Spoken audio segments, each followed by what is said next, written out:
What's up there, everybody? And a happy Saturday to y'all. This is kind of a interesting, different type of video from what I usually do, but I didn't know how else to really frame this discussion. I've always been opposed to marketing. I've always had an issue with marketing and research. I mean, when I was younger, I went in and I did a focus group. And I believe, if I'm not mistaken, it was for Fruitopia, which I don't even think they make anymore, but we were tasting these different flavors, see how we like it, and we each got paid $50 or whatever it was. This was an incentive to actually do something. Fast forward 20 years, and here we are where basically our information is bought and sold. We are the commodity. You know, as the consumers, we are sold our media, our information, everything we watch and do. And people don't like it, but they don't really have a choice. And there's an argument to be said, or to be made, about the fact that if we want to consume things for free on the internet, then we're going to realize we're going to have to pay a price. That's just how it is. If you're not going to pay cash, you're not going to pay for somebody's services, then you're going to be marketed to. But anyhow, I got one of these in the mail the other day, and I have never received one of these, and this is the question of the video. How many of you received one of these, if any? And have you ever got one before? Now, this is a Nielsen report. Now, there have been ongoing jokes for decades about the Nielsen box. They would choose certain families and they'd put a box in your living room and it would tell them everything you watch, right?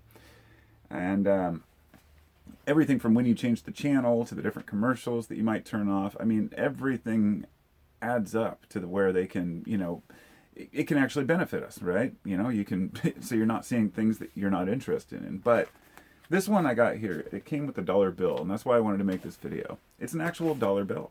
It's money. It's cash money they sent in the mail. And it says, "You can make a difference. A few weeks ago, we mailed you a letter asking for your help with the Nielsen Consumer Survey. Please have somebody fill this out, yada yada. The enclosed cash is our way of saying thank you for considering our request. We will send you an additional $10 for your participation when we receive your completed survey." So they're going to send me $11 to fill out a survey. That is where a consumer feels like they're getting something back for their work. But the funny thing is, then the mail came yesterday because my wife dug this out of the pile. She's like, "Oh, it's a survey." And she's like, "Oh, there's another one in here." And I looked and I thought that they were the same, but they're not. It says, "This is your last chance to participate. Enclosed is a small cash gift. We will send you an additional $20 as a thank you when we received your completed survey." So, in other words, they've already sent $1, then they send another $1, and then they doubled to $20. Now, that's a good enough incentive for me to fill out a little packet. I don't mind contributing and sharing the things that I do, the things that I buy, the experiences that I have, whatever kind of questions they might ask, which I'm sure it's not just about, it's about shopping, dining. I believe in everything. Elmer's Pancake, yeah, different restaurants, beverages, what you drink, what you eat. And, we're trying to develop a society that works for the people, right? And in order to do that, we're going to have to do research on each other and ourselves to find out what we want. So I have mixed feelings about these things. But today, it's under a very dark cloud of information. Every post that you make on Facebook, it's one thing to be able to watch a show or a movie and have the cable company know that you watched that show or movie. Sure, they can cater different shows to you. Maybe they know you like action flicks, and maybe they think you're violent because of it. Many deductions could be made. If there's a lot of chick flicks, perhaps a different type of advertising to them. But today, ads are so targeted and specific to us as individuals, it's creepy, and it's even worse that many of the apps we download are listening in.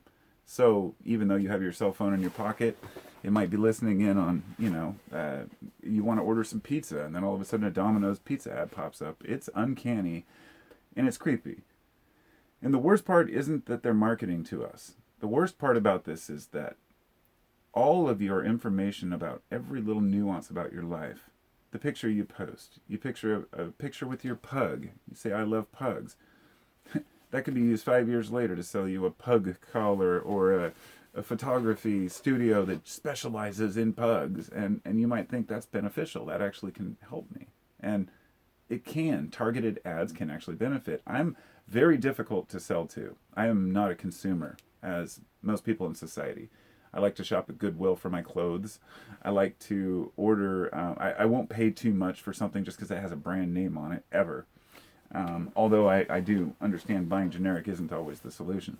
But I've learned to weigh the options. I never buy anything for a name brand unless it's high quality and I know that that's going to, last. But I don't buy much stuff. And I don't buy shit I don't need. And that's, I think, one of the easiest targets is people who are still haven't realized yet that buying a bunch of stuff won't make you happy. And these people are out spending tons of cash. And I've talked to people who are surprised that, because I make so little money, I really don't make a lot of cash. I'd like to do better.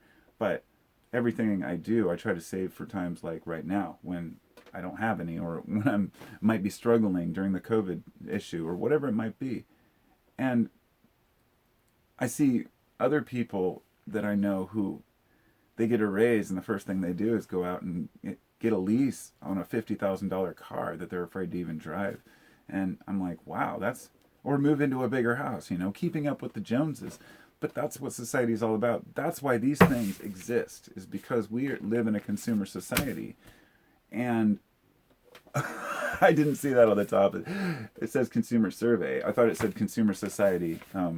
That's funny because that was what was going through my head. And it's a completely separate video subject I wanted to talk about, which is how what we see and what we perceive is determined by what's going through our heads. So, the old apophenia and pareidolia, where we see faces in the clouds, or we see meaningless patterns and connections. Many of these meaningless patterns and connections in your personal life will start to make sense once the algorithms can sort it out. And pretty soon we will be just labeled as, you're this type of personality, therefore this is what you're going to buy. This is how to get your attention. And, I guess the best we can do is just be aware of it and realize we're marketed to, and hope that it's being done properly. I don't know. For what it's worth, let me know your thoughts on it. And actually, if you've ever got a Nielsen survey like that, because I've never received one before, so curiosity. Take care.